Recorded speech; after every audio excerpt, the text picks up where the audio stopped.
गणेश विनायक जी की कहानी। एक अंधी बुढ़िया थी, उसका एक लड़का था और लड़के की बहू थी।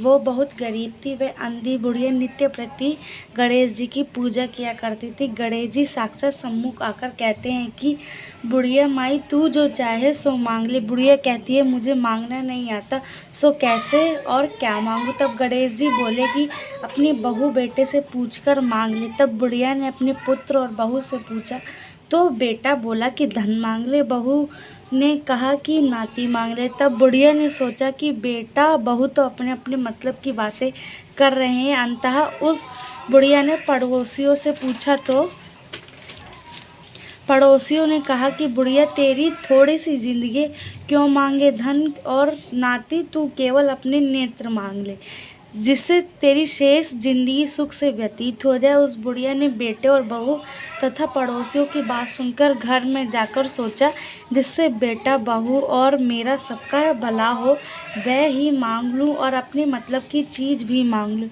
जब दूसरे दिन गणेश जी आए और बोले बोल बुढ़िया माई क्या मांगती है, हमारा वचन है जो तू मांगेगी सो पाएगी। गणेश जी के वचन सुनकर बुढ़िया बोली हे गणराज, यदि आप मुझ पर प्रसन्न है तो मुझे 9 करोड़ की माया दे, निरोगी काया दे, अमर सुहाग दे, आँखों में प्रकाश दे। अहोई आठे अष्टमी व्रत कथा। प्राचीन काल में किसी नगर में एक साहूकार रहता था।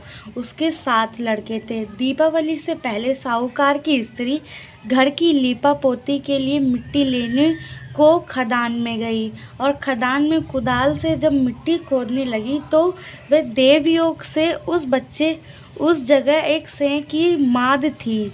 सहसा उस स्त्री के हाथ से खुदाली सै के बच्चे को लग गई जिससे सै का बच्चा उसी क्षण मर गया। यह हत्या हुई देखकर उस स्त्री को बहुत दुख हुआ, परंतु अब क्या हो सकता था। वह स्त्री पश्चात करती हुई अपने घर आ गई। कुछ दिन के बाद उस स्त्री का लड़का मर गया। फिर दूसरा और तीसरा, अर्थात 1 वर्ष में उसके सातों लड़के मर गए। इस पर वह स्त्री रात दिन अत्यंत दुखित रहने लगी। एक दिन उसने अपने पड़ोस की स्त्रियों से रो रो कर कहा कि मैंने जानबूझकर कोई पाप नहीं किया है।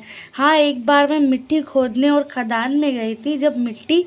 जब मिट्टी खोदने में सहसा मेरी खुदाली से एक सै का बच्चा मर गया था। तभी से 1 वर्ष के भीतर मेरे सातों लड़के मर गए।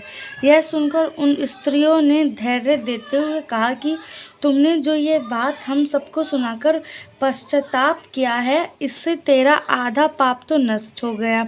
सो अब तुम उसी अष्टमी को भगवती की शरण लेकर सै और सै के बच्चे का चित्र बनाकर उनकी पूजा किया करो, क्षमा याचना करो। ईश्वर की कृपा से तुम्हारा समस्त पाप धुल जाएंगे और तुम्हें पहले की तरह ही पुत्रों की प्राप्ति हो जाएगी।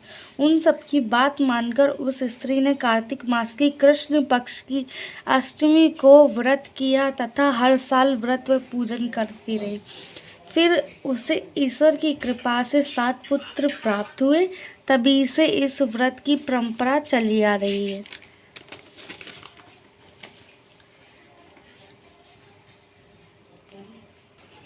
अहोई आठे अष्टमी दूसरी कथा।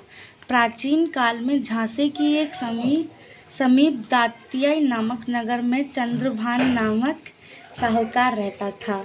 उसकी चंद्रिका बहुत सुंदर, सर्वगुण संपन्न, सती, साध्वी, शीतलवन, चरित्रवान तथा बुद्धिमान थी। उसके कई पुत्र व पुत्रियां थी, परंतु वे सब बाल अवस्था में ही मृत्यु को प्राप्त हो गए। इस प्रकार संतान के मर जाने का उन्हें बहुत दुख था। वे पत्नी नित्य प्रति मन ही मन में सोचा करते थे कि हमारे मर जाने के बाद इस अपार धन संपत्ति का अधिकारी कौन होगा। एक दिन उन दोनों ने निश्चय कर लिया कि इस समस्त धन संपत्ति को त्याग कर कहीं वन चलकर भजन करें। ऐसा विचार करके वे दोनों अपना सब घर द्वार ईश्वर भरोसे पर छोड़ जंगल को चल दिए। जब चलते चलते थक जाते हैं तो कुछ ठहर कर वे विश्राम करते हैं, फिर चल पड़ते हैं। इस प्रकार चलते चलते वे दोनों प्राणी भद्रिका आश्रम के समीप शीतल कुंड पर आ जा पहुँचे। वहाँ पहुँचकर उन दोनों ने खान पान आदि सब त्याग दिया और निराहार अपने प्राणों को त्याग देने का निश्चय कर लिया। इसी तरह बिन आहार और जलपान के जब 7 दिन व्यतीत कर लिए, तब 7वें दिन आकाशवाणी हुई कि तुम दोनों प्राणी अपने प्राण मत त्यागो। यह सब दुख तुम्हें तुम्हारे पूर्व पापों से भोगना पड़ा।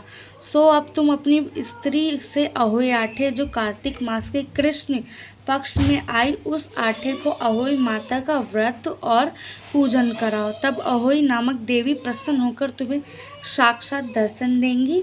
तब तुम उससे अपने पुत्रों की दीर्घायु मांग लेना और व्रत के दिन तुम रात्रि को राधा कुंड में स्नान करना।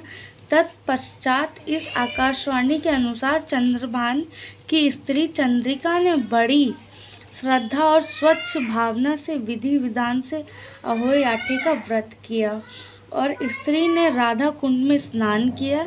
जब वे दोनों स्नान करके वापस लौटे तो उन पर प्रसन्न होकर अहोई माता ने प्रत्यक्ष दर्शन देकर वर मांगने को कहा। तब वह साहूकार दंपत्ति ने हाथ जोड़कर कहा कि हे माता, हमारे बच्चे कम आयु में ही मृत्यु को प्राप्त हो जाते हैं, सो आप जो बच्चों की दीर्घायु का वरदान देने की कृपा कीजिए। अहोई माता ने उन दोनों की मनोवृत्ति को जानकर उन्हें मुँह मांगा वरदान दे दिया। यह कहकर अहोई माता वहीं अंतर्ध्यान हो गई। इसके बाद साहूकार साहूकारनी लौटकर अपने घर आ गए और अहोई माता की कृपा से कुछ दिनों बाद ही पुत्रवान हो गए। गुणवान बुद्धिमान पुत्र पाकर आनंद विभोर हो गए। अहोई माता की कृपा से इस लोक में सुख भोगकर बैकुंठ को चले गए। मारवाड़ी कथा।